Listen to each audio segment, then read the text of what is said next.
The thing I think is most valuable about supported decision making is it's something that works for not just my daughter who has disability, but also for my son who's coming up right behind her in school. It's, I think, basically like universal design, right? Like it's thinking about something that's going to work for everyone and not something that's just for someone with disabilities. And guardianship is something that's like singling someone out for not being capable of making their own decisions, but supported decision making is like not just helping make decisions, but actually facilitating learning how to make decisions. And I think that's really important for both of our kids, like not just for my daughter, and so it works for our whole family.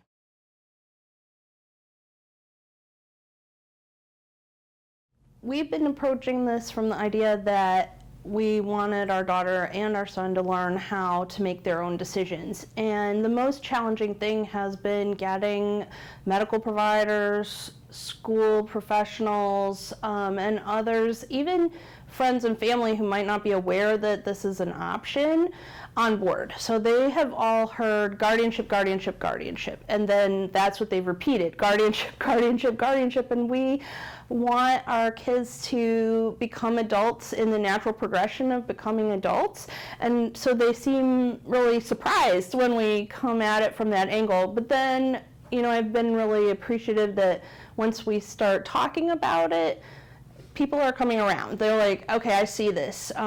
Definitely Holland's grandparents are on board. They understand why this is really important for us.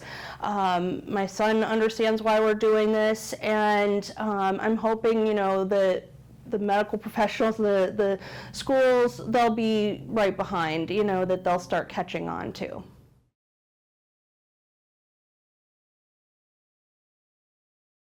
One of the things I'm using is just social media, just everyday conversations that take place online with other parents of children with disabilities who have kids who are approaching 18, who are worried about these things.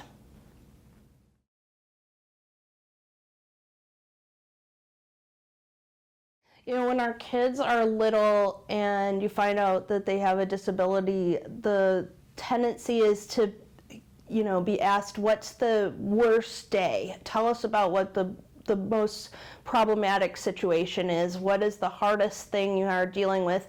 And, you know, some of that is to be sure we can get all the supports in place to get all those services that they need.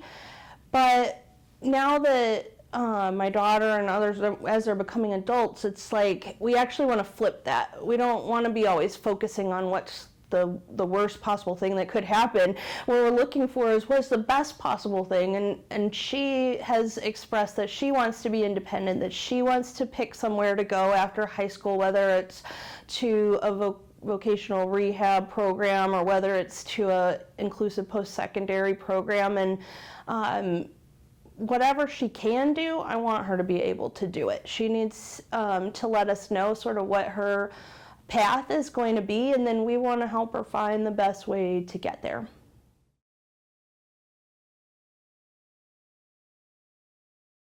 So Holland made a big decision last year that she wanted to participate in our church's mission trip to Puerto Rico. The church hadn't been on a mission trip since pre-COVID, and many of the people who were going on the trip hadn't been on one at all together. So this wasn't something that she had gotten to experience. The way they normally do it is that the younger kids go on a mission trip more locally, and she was obviously going to be going to Puerto Rico, flying. You know, it was going to be a bigger trip than for her first one.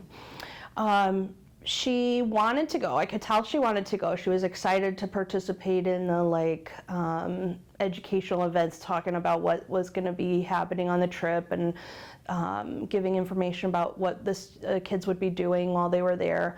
But I could also tell she was anxious about it, and she was saying things like, you know, they said we're going to have to all sleep in a big room, and I wear hearing aids and I wear a sleep machine. How am I going to use these things overnight? You know, how am I going to have access to these things that I need? And we're going to go swimming in the ocean, and I can't hear when I'm in water because she has hearing loss and normally wears hearing aids, and so she had her earplugs that she has to wear for being in the water, so it's like, completely plugged up and she can't hear.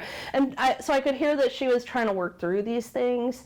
And so, I asked her to talk to her youth director to get a good feel for what it would be like when they got there. She read all the material on the website. It's through a program that does these really regularly with churches, and so there was a lot of information she was able to read. We talked about like what are our options and what could we do as like a backup plan, and so we're like we ordered like a backup battery and things like that she could take with her. My son was also going, and so that was an encouragement. She knew they wouldn't be like sleeping in the same quarters and they might not be in the same group, but that he would be on the trip, and so she would have that sort of additional family member support of somebody who knows her really well and knows what her needs are. If something severe happened, seizures or whatever, while she was there, there'd be somebody who was familiar with her history and whatnot. And I think just all of that and the encouragement of the church members was enough to, give her that confidence that she should be able to go to. So she went. She had a great time. She came back with all kinds of stories, and I'm really glad they got to experience that and that they have that as a memory. They were able to help people in Puerto Rico who had been through storms and had their school was damaged. They were helping to paint and clean and hopefully get the school ready for starting in the fall. And then they also were able to watch the kids in a day camp program while their parents were doing a lot of work. And so I think it was just a really great experience for her, and I'm really glad she was able to go and that she had the courage to decide to go.